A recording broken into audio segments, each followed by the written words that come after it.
Assalamualaikum warahmatullahi wabarakatuh. Kita lanjutkan pembahasan materi kita berkaitan dengan fungsi dan standar kinerja. Pada kesempatan ini saya akan membahas berkenaan dengan worksheet RCM. Ada 7 pertanyaan dasar berkenaan dengan RCM yang mesti kita pahami.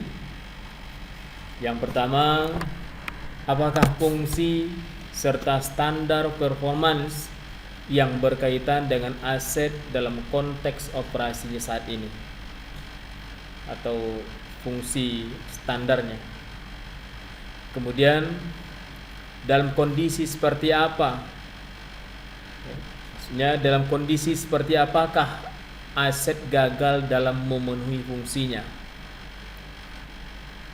atau kegagalan fungsi, functional failure. Kemudian apa yang menyebabkan terjadinya kegagalan fungsi tersebut, failure mode. Kemudian apa yang terjadi pada saat kegagalan tersebut berlangsung, failure effect atau efek dari kegagalan. Berikutnya, bagaimana masalah yang ditimbulkan akibat kegagalan yang terjadi atau konsekuensi dari kegagalan. Nah, kemudian apa yang dapat dilakukan untuk memprediksi atau mencegah terjadinya kegagalan fungsi? Langkah apa yang bisa dilakukan supaya kegagalan fungsi ini tidak terjadi? Berikutnya, apa yang harus dilakukan jika proactive text yang sesuai tidak dapat diberikan, default action. Maka dalam ini kita mesti menyusun maintenance text-nya, atau information dan decision worksheet. Ini adalah serangkaian nanti yang tujuannya kita melakukan information worksheet dan decision worksheet ini dalam rangka untuk melakukan pemetaan, seperti pembahasan sebelumnya saya sampaikan, sebelum kita mengambil sebuah keputusan terhadap kegagalan fungsi aset, mesti kita lakukan pemetaan berkenaan dengan kegagalan-kegagalan yang terjadi pada aset kita. Baik, langsung saja saya akan berikan penjelasan secara gamblang. Jika nanti penjelasannya kurang jelas bisa ditanyakan. Kemudian silakan juga Anda mencari referensi-referensi yang sama dengan materi yang saya sampaikan. Saya contohkan information worksheet. Misalkan dalam information worksheet ini kita mau melakukan pemetaan terjadinya kegagalan fungsi terhadap sebuah motor listrik. Terserah motor listriknya di mana, untuk apa motor listrik ini digunakan, karena motor listrik ini kan adalah sebagai motor penggerak. Karena motor penggerak itu ada 3 kategorinya. Kalau di mesin itu ada yang menggunakan motor listrik, ada yang menggunakan motor bakar, Motor bakar pun ada yang pembakaran dalam dan ada yang pembakaran luar sebagai penggerak mula, Nah, dalam kondisi ini kita mencontohkan melakukan pemetaan kegagalan terhadap sebuah motor listrik. Nah, information worksheet-nya, yang pertama kita lihat fungsinya. Fungsinya adalah aset kita ini adalah pemerasan brondolan sawit untuk mendapatkan minyak kasar. Ini fungsi dari aset kita. Nah, kemudian functional failure-nya adalah kegagalan fungsinya adalah yang pertama, kehilangan kemampuan secara total. Maka failure mode-nya, kita lakukan pemetaan failure mode-nya, kemungkinannya penyebab terjadinya gagal fungsi, kehilangan kemampuan secara total itu bisa jadi disebabkan oleh pertama, motor listrik terbakar. Bisa jadi gulungannya langsung terbakar sehingga tidak beroperasi sama sekali. Kemudian bisa jadi yang menjadi failure mode-nya yang kedua adalah fan belt-nya putus sehingga tidak mampu mentransmisikan daya. Ini satu contoh sebuah kegagalan fungsi, sebuah kegagalan fungsi dengan kemungkinan dua penyebabnya. Pertama itu adalah motornya terbakar, motor listriknya terbakar, dan fan belt-nya putus sehingga tidak bisa meneruskan daya. Dan banyak lagi kemungkinan penyebab atau failure mode-nya yang bisa menyebabkan kegagalan kemampuan itu atau kehilangan kemampuan ini. Itu yang pertama. Nah, kemudian fungsional failure yang kedua, kapasitas hasil pengepresannya kurang. Dalam arti mengalami penurunan fungsi, penurunan kemampuan. Bisa jadi diakibatkan atau yang menjadi failure mode-nya adalah daya motor listrik berkurang. Yang kedua bisa jadi ada skru yang patah. Bisa jadi yang ketiga adalah kesalahan dalam pengoperasian. Sehingga ini menyebabkan kurangnya kapasitas hasil pengepresan dari brondolan sawit. Ya. Itu yang kedua, contoh yang kedua. Kemudian fungsional failure yang ketiga, kapasitas pengepresan terlalu banyak. Dalam arti kalau yang tadi kurang, sekarang kapasitasnya terlalu banyak, ya. Bisa jadi kesalahan pengoperasian, dan kedua bisa jadi jumlah brondolan yang masuk terlalu banyak sehingga melebihi dari kapasitas kemampuannya. Nah, dan ini indikasi-indikasi yang menjadi penyebab gagal fungsinya, ya, dari sebuah aset. Nah, fungsi yang utama tadi adalah untuk melakukan pengepresan brondolan sawit, ya, untuk mendapatkan minyak kasar. Itu fungsi aset kita. Nah, aset kita tersebut mengalami kegagalan fungsi ABC. Ada 3 gagal fungsinya, dan penyebab kegagalannya juga kita berikan alternatif kemungkinan yang menyebabkan gagal fungsinya atau gagal beroperasinya aset tersebut. Nah, itu sebuah contoh. Kemudian contoh yang keduanya, dari aset kita tadi ada sebuah elektromotor atau motor listrik yang menjadi penggerak mesin utama dari sebuah alat pengepres brondolan sawit itu, atau disebut dengan screw press untuk pengepresan. Gagal fungsinya, ya, dari elektromotor ini adalah kerusakan stator. Nah, gagal fungsi itu adalah stator. Nah, apa yang menjadi failure mode-nya? Failure mode-nya adalah bisa jadi diakibatkan, ya, temperatur yang terlalu tinggi. Kalau kita kaji lagi apa yang menyebabkan temperatur yang terlalu tinggi, ini juga akan banyak lagi dampak-dampaknya. Bisa jadi temperatur tinggi itu diakibatkan oleh beban yang tidak sesuai, kapasitas yang pengepresan yang terlalu tinggi, dan sebagainya. Bisa jadi yang kedua terjadi kelebihan arus, ya. Yang ketiga bisa jadi ada gulungan yang terputus sehingga menimbulkan kerusakan daripada stator. Bisa jadi konsulet dia terbakar sehingga rusaklah statornya. Jadi ini.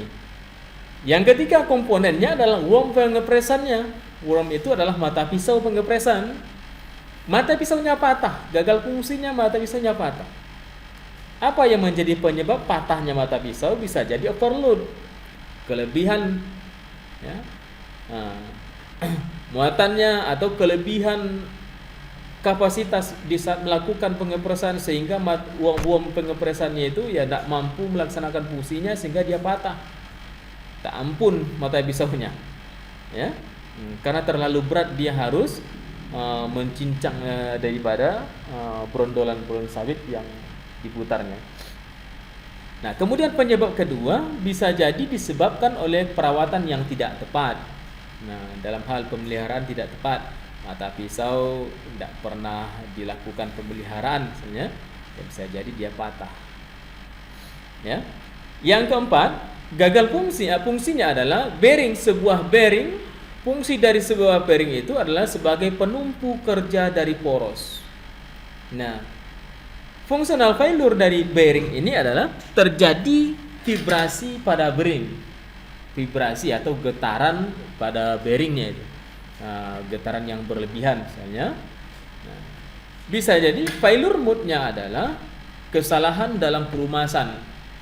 Nah, bearing yang digunakan tidak cocok dengan jenis pelumasan yang digunakan, atau mungkin terlambat pelumasannya, atau bisa jadi jarang dilumasi sama sekali. Kemudian failure mode yang kedua bisa jadi imbalance, tidak seimbang ya. Jadi bebannya ketika beroperasi, beban yang diterima oleh bearing itu tidak seimbang.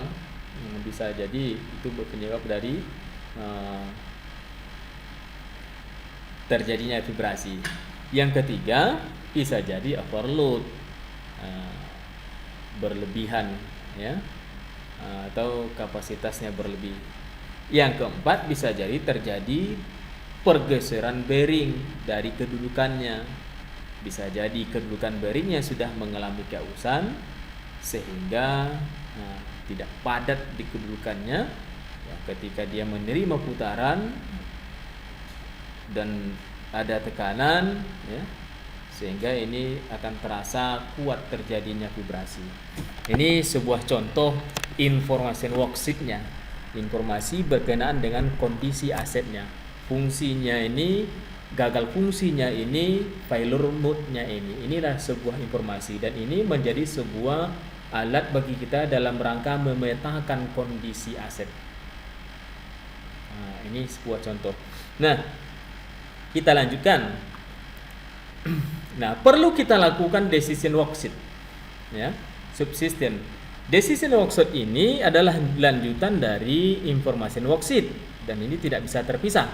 Nah, information worksheet-nya ini kita lihat F ini ada failure-nya, ada fungsinya, kemudian FF ini fungsional failure dan ini FM ini adalah failure mode-nya. Nah, ini yang mesti kita pahami, ini adalah information worksheet-nya tadi dan konsekuensi evaluasinya ya, kita lihat di sini ya. Kemudian apa yang mesti kita lakukan ya untuk mendeteksinya. Misalkan tadi kegagalan yang pertama tadi adalah mesin pengepresan kita mengalami kegagalan kemampuan. Yang pertama kegagalan kemampuan secara total, failure mode-nya, fungsional failure-nya. Kemudian failure mode-nya yang pertama tadi motor listriknya terbakar, itu yang pertama. Kemudian seperti apa kita melakukan pemeliharaannya, konsekuensinya. Kemudian bagaimana kita melakukan pemeliharaannya. Mesti kita lakukan cek temperatur motor misalnya. Cek temperatur motor. Intervalnya seperti apa? Misalkan 1 bulan sekali cek temperatur. Siapa yang melakukannya?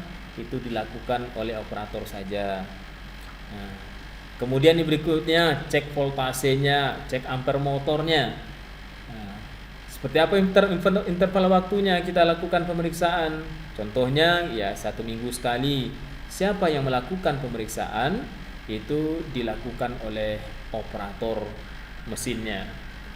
Begitu juga dengan failure mode yang lain, gagal fungsi yang lain ya, dan konsekuensinya seperti apa ya. Ini mesti dilakukan, misalkan infeksi visual terhadap fan belt ya, pengukuran tebal fan belt. Ini dilakukan oleh operator, bisa jadi juga dilakukan oleh staf pemeliharaan. Dan ini seterusnya. Ini adalah decision worksheet dari information worksheet yang sudah kita petakan tadi. Nah, dalam hal ini bisa jadi proses pemeliharaannya dilakukan cukup dengan dilakukan perbaikan atau dilakukan overhaul atau cukup diberikan pelumasan dan seterusnya. Ini contohnya, dan kemudian dilanjutkan juga yang berikutnya ya.